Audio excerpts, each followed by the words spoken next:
Welcome to the Roper St. Francis Coaches Show, brought to you by Roper St. Francis Sports Medicine, proud sponsor of College of Charleston Athletics, keeping our athletes and you in the game. And with that, we welcome you down to the court alongside the head coach of the College of Charleston Cougars, Earl Grant. I'm Jeff McCarriger. Coach, we figured we were just joking about this. We've heard the State of the Union address from the president. We heard the State of the City address. So time to do State of CFC basketball address with the head coach, Earl Grant. All right, let's just get right to it. Obviously, it's been the guys have been playing so much better since the start of the season. 3 straight back-to-back 2-point losses. The last 5 losses by a combined total, I think, of 15 or 17 points. You know, I've talked about this a lot on the radio side. The guys are really playing hard, really getting better, and now it's time to get a win and try and get over the hump. Yeah, you know, it's been amazing. Just, you know, every day coming out practicing and the guys really having a good attitude and working hard. It's been amazing, the effort that they've been putting in, you know, them trying to pay attention to detail and really work as a team. And, you know, you still come up short. It's been really, you know, a hard time for me and my staff and trying to make sure we continue to keep these kids encouraged because they are doing some good things. And the last 3 games have been gut-wrenching, where we lost all those games by 2 points. And but I think the young guys are really starting to grow, and I still really believe there'll be a breakthrough in this season. What do you tell the guys after the game, after these losses? I mean, it seems like the guys, and I just ran into Anthony Stitt in the hallway, I mean, the guys are actually still in pretty good spirits. I don't know what you're saying to keep them up and get them off the mat like you and I were just saying, but what do you tell them? It's different every time. You know, you got to go off of gut. You got to go off of your spirit. You know, you got to be honest and tell them the truth. You let them know why we lose, you know, and you tell them some things we need to improve upon and how we can win if we improve upon them things. So you just be honest with them. You be real, and you lead by your gut and your spirit, and just be true to who you are. And I think the guys are really appreciated the honesty, and they're really working hard. You know, there's some young guys there, so they're trying to figure their way into the system and their program, but they're doing a lot of great things. And so I'm excited that we got another opportunity here coming up tomorrow at Townsend to see if we can get in that winning column. Again, back-to-back 2-point losses. The guys are this close to turning the corner and getting that win. And again, the last 5 losses have been so close. I mean, the game has been very exciting. It's just been a matter of just little things down the stretch. You know, as you look at the program, and obviously you and I have talked about this, when you're losing those close games, every mistake down the stretch is magnified. But let's just start with the offense. How happy are you with the offense? I mean, you and I have talked about this before. It seems like the guys are getting really good shots. It seems like the offense is working. You know, it's amazing. Started back at the Elon game. You know, we scored 66 points and held them to 50. It was their lowest output of the year. They were averaging 74 points, and then we turn around, we go to Northeastern, and we score 67. Lost by 2. Obviously, I told the guys that 67 is plenty enough points to win. And our defense wasn't as good as it needed to be that night. I'm proud of the way the guys are playing offensively. You know, I think that in these last 2 games against, you know, UNC Wilmington and also against Drexel, now 51, 52 points, that ain't enough to win. But our margin for error isn't that good. So when you turn the ball over, you know, 3 or 4 times in the middle of the second half, that's possessions where you don't get a chance to get a shot up, and that's offense for them. So we got to do a little bit better job of middle of the game, second half. We've been up at halftime a lot. You know, me and my staff got to continue to try to find a way to do a better job coaching them in the second half and making sure we're doing the right things. But at the same time, our players have to be a little more efficient with their execution and know that our margin for error is pretty small. We can't have 3 turnovers in the middle of the second half, up 6, and give a team a chance to breathe. And so those are the things we got to continue to work on. But again, I think there's some, we're making some strides. I think there's some improvements been made. You know, when you guys were going through that stretch where the offense was struggling a bit, you seem to, and you and I talked about this again on the radio side, you seem to change your narrative a little bit and really want the guys to be more aggressive. Take that first good shot, I think is what you said, or first open shot, first good shot, and be more aggressive. That change in narrative in the last couple of weeks, I don't know if maybe that's just me reading too much into it, but that seems like it's really helped the guys. Well, you know, I think our schedule really it skewed my thoughts and vision of what I wanted this team to look like. Because the shots you can take against Elon maybe ain't the same shots you can take at LSU. Right. Because if if you miss that shot at LSU, they so fast and athletic and quick, they can get up and down the floor. And I think the fact that we play all of those teams back to back to back, the LSUs, the West Virginias, the Miamis, we lose those games because some of them were quick early shots that led into transition for them. Then coming out of that stretch right at the beginning of the CAA, play, we wasn't scoring it a lot. And we had told those guys that, hey, look, we got to take better shots.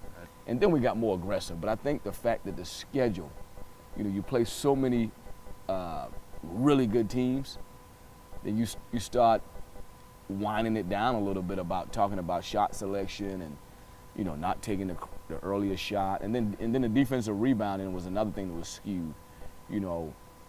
Our guys were trying in some of those games, and those guys' athleticism really just wore us down in some of those games, but we've been rebounding the ball a lot better than CAA. So CAA versus some of those high-level schools, it's a difference. But you want your guys to be aggressive, more aggressive against the CAA schools than they are against the LSUs in Miami. It's a difference. Yeah, just almost really kind of a change in philosophy between those two. Let's switch gears and talk about the defense here before the break. You mentioned rebounding. I was looking over our stats over the last 5 games. You're outscoring your opponents, more assists, less turnovers. I mean, all the categories are positive. The big positive has been the rebounding. Like you said, the rebounding has been a lot better. The biggest thing with our team is in the CAA, we have been rebounding the ball well. The biggest issue is our opponents shooting 10 to 12 free throws more than us every game. And so I continue to evaluate, is it the way we play? Is it we got to teach our guys how to drive more personnel-wise and their mindsets and the type of players that they are? Like, we got to get fouled more because, again, you lose by 2 and they're plus 10 on the free throw line. That's 8. That's a lot of points out there, 8 to 10 points out there. So that's the biggest difference I can find right now because our defense has been good enough. We've taken care of the ball with the exception of the UNC Wilmington game. We had 20 turnovers. We've taken care of the ball pretty good, which is another unbelievable stat when you lose by 2 with 20 turnovers. But the guys are really fighting defensively. And so, I think the other things will be correctable. The miscues, the effort has been really good. Real quick before we wrap things up, what do you want to see them improve on defensively? What are some things you want them to work on here in the final third? Well, the biggest thing is challenge every shot. Challenge every shot. When you go back and you stat the game, one of the big things you can look at is how many shots were challenged, whether it be a three-point shot, whether it be back shots at the rim, guys rotating, taking a charge, rotating to stop the ball, be like a roadblock. Just not letting people get to our rim without any physicality, and also every three-point shot and perimeter shot be challenged. That would be the biggest thing. With Earl Grant, head coach for the College of Charleston basketball team, we'll take a break. When we come back, you've got a lot of experience. We've talked about all the coaches that you've worked with in the past, most recently Greg Marshall at Wichita State, Brad Brownell at Clemson, but now being the head guy. I'd love to talk to you about what that adjustment's been like for you here so far this season. So we'll take a break, come back. More with Earl Grant as we continue right here on The Coaches Show, brought to you by Roper St. Francis Sports Medicine.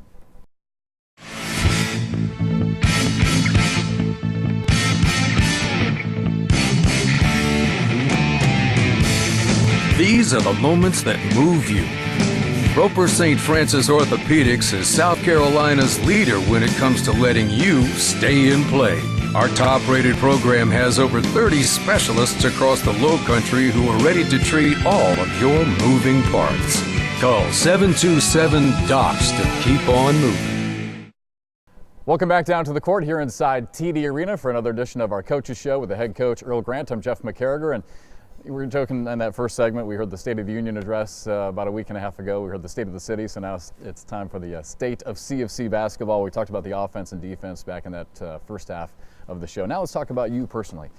First year as a head coach, you've had a ton of experience at Clemson, at Wichita State, with Pat Dennis at the Citadel, but being that guy, being the head coach obviously is a huge difference. What's that transition been like for you?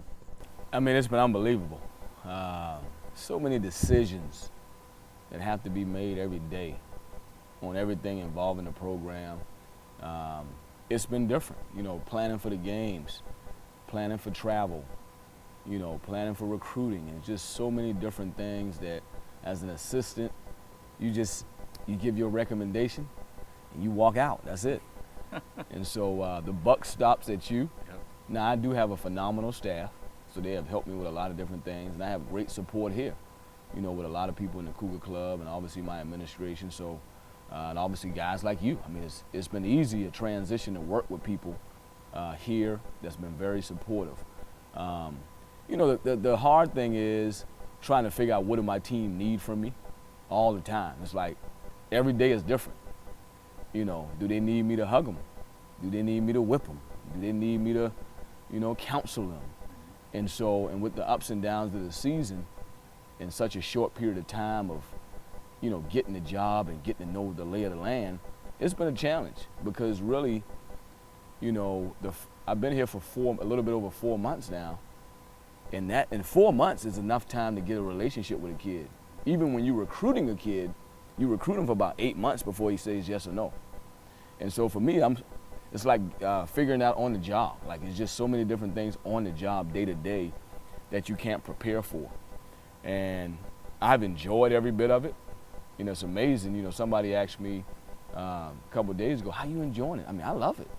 Now we are not winning as much as I would like, and that sucks. But in terms of being here with the players, working with everybody in the athletic department, it's been unbelievable. And I look forward to building it up. I look more big picture at the program than I do at the team. The program got to get better. And so it's my job to try to make sure the thoughts and the decisions that are made today are long-term success decisions and not just for the quick, win a game tomorrow decision. So it's been fun. I mean, I really enjoy it. Well, it's been fun to watch you guys. I know Ever and I just kind of sit on the sidelines and watch, but it's fun to see all the players grow and you guys grow. It's been fun to watch you grow as a head coach, and Dick and JD and Quentin and Antonio. All the coaches have done a great job. I think everyone's been kind of learning as the season's gone on. All right, we got to wrap things up here. Coming up this week, Towson and then Delaware. Two really good programs. Obviously, Delaware's been down this year. They lost everybody from last year. Same with Towson, lost a lot of guys. But what have you seen so far? And I'm sure the guys are looking forward to getting back out there and trying to get back in the win column. Well, yeah, both very good games for us. We match up well with both teams. With Townsend, they're really physical. They had 26 offensive rebounds against Elon and won by 2. So if you win by 2 with 26 offensive rebounds, I mean, that's really the bulk of your scoring. They missed and they rebounded. And so we really got to be physical on the glass with them and make sure we get the first miss. Like we can't give them 2 or 3 chances to score. And then Delaware, we played them here. That was our first game without Anthony Stitt. I thought it shocked our system a little bit. We had that one day to prepare, put Cameron Johnson in the starting lineup. He played 39 minutes. He didn't know until 24 hours before the game. I think that shocked our system. But they're pretty good. They got a few CAA wins, a lot of ball screens, a lot of transition offense. So 2 different type of games. But, it's good that we played one of them already, so the preparation for them won't be as long. But Townsend is going to come down to physicality and really competing. Real quick, is Stitt going to be back soon, next Stitt, week or something? I think Stitt will be back. He's 3 games out. But, when he come back, we got to be patient with him. I mean, he'll come in and work his way into the rotation. All right, thanks for your time as always. We'll see you on the road this week. Thanks, guys. That's Earl Grant, head coach for the Cougars, and that's our Coaches Show this week, brought to you by Roper St. Francis Sports Medicine. Our thanks to Kyle and Rob behind the scenes. We'll talk to you again next time right here from TD Arena.